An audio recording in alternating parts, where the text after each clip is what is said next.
ആ പറ. ആ ഇറങ്ങി ഇറങ്ങി ഇറങ്ങി. സത്യപ്രതിജ്ഞ എന്ന് പറയുന്നത് ഇത്ര വലിയ സംഭവമൊന്നുമല്ലോ. നമുക്ക് സത്യപ്രതിജ്ഞ എന്താ പുത്തിരിയാണോ? നിങ്ങളൊരു കാര്യം ചെയ്യും, എല്ലാ അണികളെയും വിളിച്ചിട്ട് നമ്മുടെ പാർട്ടി ഓഫീസിൽ എടുത്തു വാ. ആ ഞാനും മണ്ണും കൂടെ ഇപ്പോൾ വരും. ഇപ്പം ഇറങ്ങും. മണ്ട് റെഡി ആയി കഴിഞ്ഞു. ഞങ്ങൾ കാറിൽ ഇപ്പോൾ വരും. മണ്ട് വന്ന് ഇറങ്ങുന്ന സമയത്ത് അവിടെ ആകെ തകർക്കണം കേട്ടോ. പാർട്ടി ഓഫീസ് തകർക്കാനല്ലടോ, പടക്കം പൊട്ടിക്കണമെന്ന്. മൊയ്തുവിൻ്റെ കാര്യത്തിലൊന്നും നിങ്ങൾ ടെൻഷൻ അടിക്കേണ്ട കാര്യമില്ല. അവനൊരു പൊട്ടനല്ലേ.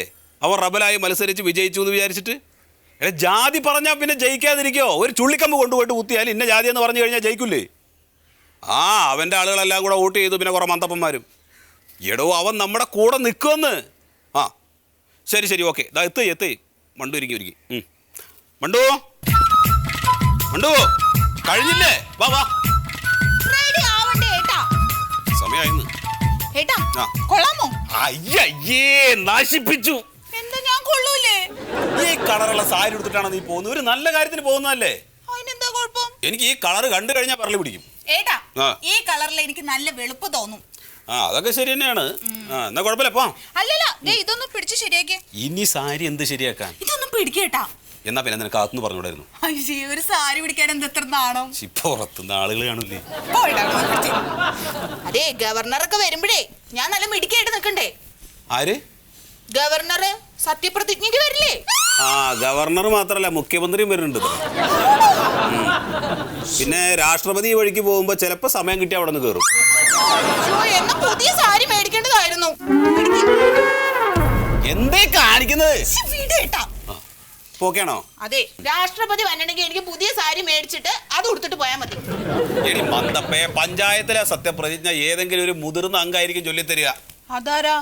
അത് നമ്മുടെ 10ാം വാർഡിൽ നിന്ന് ജയിച്ച സുമേഷ് ഏട്ടല്ലേ, പുള്ളി ചൊല്ലി തരും. നീ അങ്ങ് ഏറ്റി ചൊല്ലിയാ മതി, വേറെ ഒന്നുമില്ല.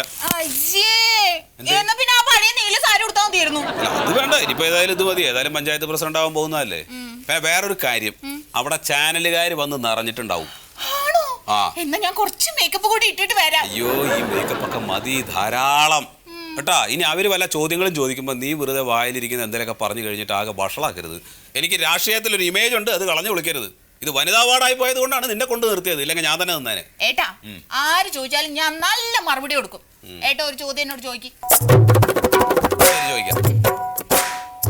മണ്ടോദരി പഞ്ചായത്ത് പ്രസിഡന്റ് ആയി കഴിഞ്ഞാൽ ആദ്യം ചെയ്യാൻ പോകുന്ന പ്രവൃത്തി എന്തായിരിക്കും? നാട് മുഴുവൻ സഞ്ചരിക്കുന്ന ഒരു ബ്യൂട്ടി പാർലർ തുടങ്ങണമെന്നാണ് എന്റെ ആഗ്രഹം. ഒലക്കട മൂട്. നീ ബ്യൂട്ടീഷ്യൻ ആണെന്ന് വിചാരിച്ച് നാട്ടിലെ ആളുകൾ മുഴുവൻ ചുണ്ടത്ത് ചായം തേച്ച് നടക്കണോ? വേണോ? അതുകൊണ്ട് അവർ വല്ല ചോദ്യങ്ങളും ചോദിക്കുമ്പോൾ ആണ്, ഇല്ല, നോക്കട്ടെ, ശ്രമിക്കാം, ഞാനിതൊക്കെ ഒന്ന് പഠിക്കട്ടെ, ഇങ്ങനെയൊക്കെ പറയാവൂ.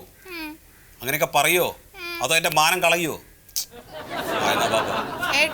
ഏട്ടനെ എന്റെ കൂടെ ഇരിക്കാൻ പറ്റുമോ ഈ ടി വിക്കാർ വരുമ്പോ? ഞാൻ കൂടെ ഉണ്ടാവുമല്ലോ. പറക്കരുത് നീ. പേടിക്കേണ്ട കാര്യമൊന്നും ഇല്ലെന്ന് പറഞ്ഞു തരുന്ന പോലെ നീ അവിടെ പറഞ്ഞാൽ മതി, അത്രേ ഉള്ളൂ. ഇറങ്ങാം, വാ.